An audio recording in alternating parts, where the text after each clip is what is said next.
Hello, আসসালামু আলাইকুম বন্ধুরা, কী অবস্থা? আপনারা সবাই ভালো আছেন নি? দেখতে পাচ্ছেন আমরা একটা খেজুর গাছের বাগানে এসেছি। খেজুর খাওয়ার জন্য এসেছি। খুব সুন্দর খেজুর, খুব সুন্দর মজা খেজুর। আপনাদের খেয়ে দেখাবো, আপনারা দেখবেন। এটা খেজুর খেয়ে আমি দেখাই আপনাদের। এটা খেজুরের বাগান দেখতে পাচ্ছেন, খুবই মিষ্টি টেস্ট খেজুর। আমার চারো সাইডে দেখতে পাচ্ছেন খেজুরের বাগান, ছোট ছোট গাছ। ওমান শহরে এরকম ছোট ছোট গাছ সুন্দর খেজুর হয়। এই খেজুরগুলো বাংলাদেশ বিদেশে, মানে বাংলাদেশ যারা ওমানে থাকে বা বিদেশে থাকে, তারা এই বাংলাদেশের লোক এখান থেকে খেজুর নিয়ে চারা লাগাইয়া তারপর তারা অনেক মনে করেন টাকা ইনকাম করে। দেখতে পাচ্ছেন খেজুরটি খুব টেস্ট মজা।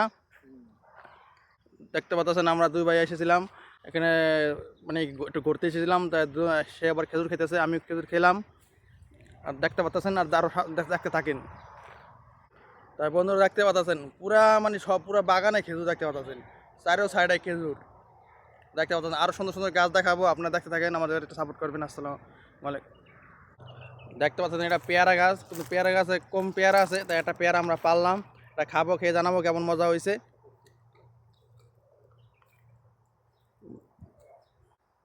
এই পেয়ারাটা খুব এত ভালো না, এটা একটু সমস্যা, কারণ পেয়ারা শেষ তো হুগাই গেছে, একটু নষ্ট সমস্যা। এটা হালাই দিলাম। আর দেখাবো ডালিম গাছ। এই দেখতে পাচ্ছেন ডালিম গাছ, ওমান শহরে ডালিম গাছ বা এই বাগানে ডালিম গাছ লাগাইছে, খুব সুন্দর সুন্দর ডালিম। আপনারা চাইলে ওমানে আসতে পারেন বা অন্যদের সাথে যাইতে পারেন, ডালিম খেতে পারেন বাগানে যেয়ে। তাই বন্ধুরা ডালিম পারলাম, ডালিম পাইরা, ডালিমটা সাদা, খুব মিষ্টি আছে, টেস্ট আছে, খুবই মিষ্টি রস, খুব বড় বড় দানা দেখতে পাচ্ছেন, কিন্তু সাদা। তা আসসালামু আলাইকুম, ভিডিওটা এই পর্যন্তই। আপনাদের ঘুরে ঘুরে অনেক কিছু দেখাইলাম। আর আমাকে সাপোর্ট করবেন, আমার ভিডিওটা সাবস্ক্রাইব করবেন। আসসালামু আলাইকুম, এই পর্যন্তই ভিডিওটা।